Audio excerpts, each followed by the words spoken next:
I wanted to talk to you today about a very interesting topic that I've kind of been talking about already earlier today, and that's the missing 411 phenomenon.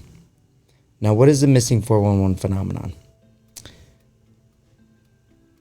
It's exactly what that it says. It's the missing information, but it has to do with the national parks. Now, what is this missing information? It's missing people. And the fact that national parks do not possess a missing person database, when in fact many people go missing from national parks every single year, and you don't hear about it. And when you do hear about it, it's not on the news. But let me tell you, some of these stories are absolutely unfucking believable. They're unbelievable. And you know that there's, evidence to support, what these people are saying, because there's more than one person involved in many of these events.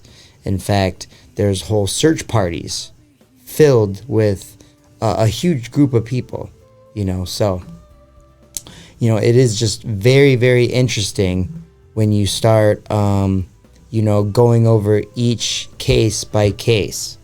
A couple of the most interesting ones that really stood out to me after, watching both movies and doing a little bit more research case by case, which in fact, some of the most interesting stories are not in the movies.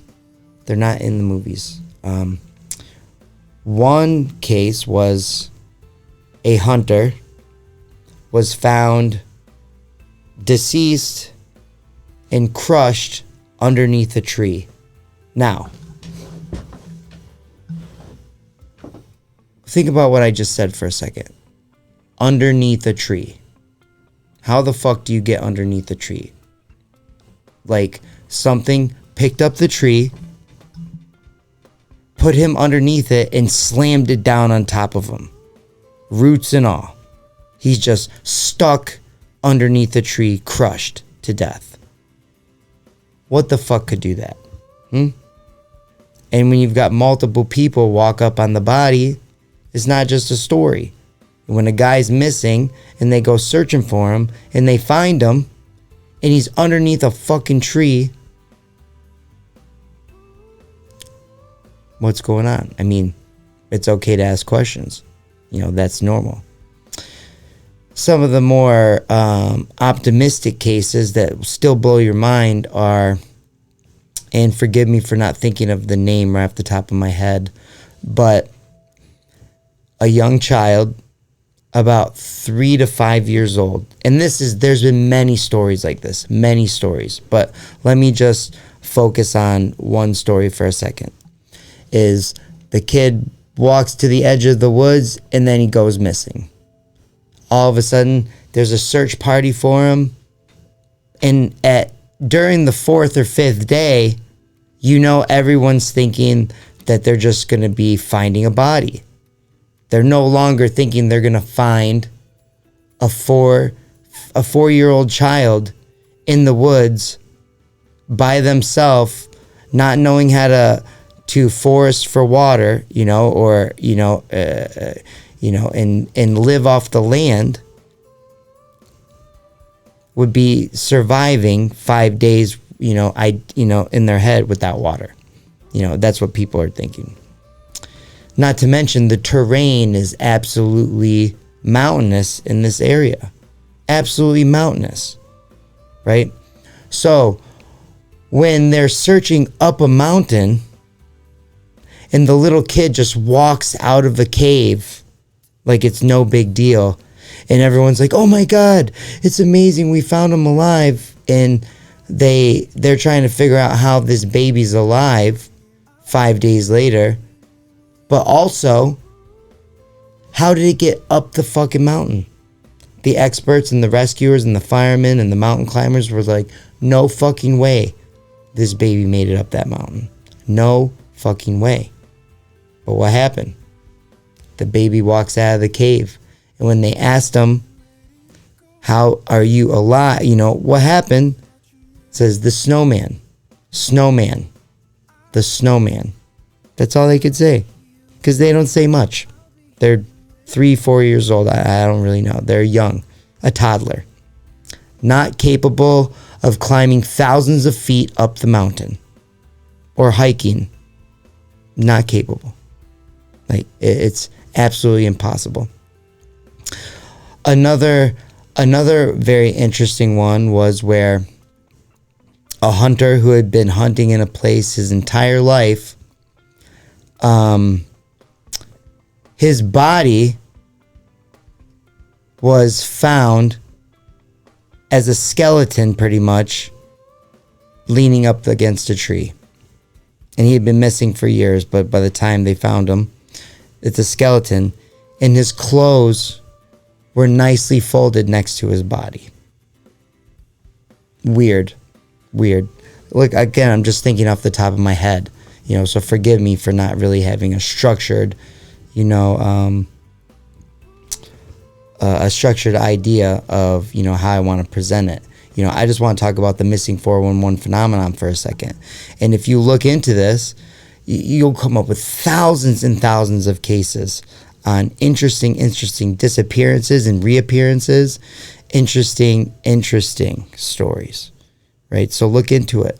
The last one I'll leave you with, another optimistic story, is a child had gone missing. And it had ended up being found days later, like 20 miles from the area. So people are thinking, no way the baby could get that far, that fast in a couple days, and also still be alive. And the baby says, a bear. It was a bear. Bear saved me. The bear saved me.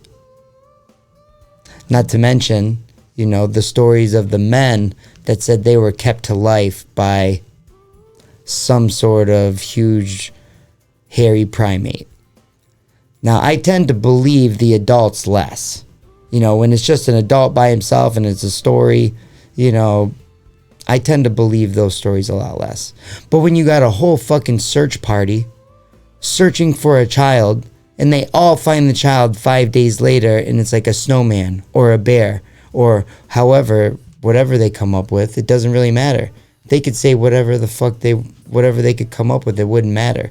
The fact that they're up a mountain, thousands of feet, and found alive, and not only alive, but nurtured, fed, hydrated, something is going on. The missing 411, everyone. Look into it. Very interesting. Let's see what kind of mental gymnastics that you can come up with to figure out, what's going on here. I got my own theories, but I'm anxious to hear what you guys have to say about it. So, obviously, if they're talking huge hairy primate, we're talking Bigfoot.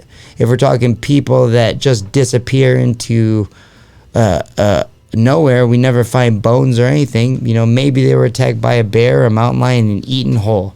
Or maybe they walked through a portal into a different dimension.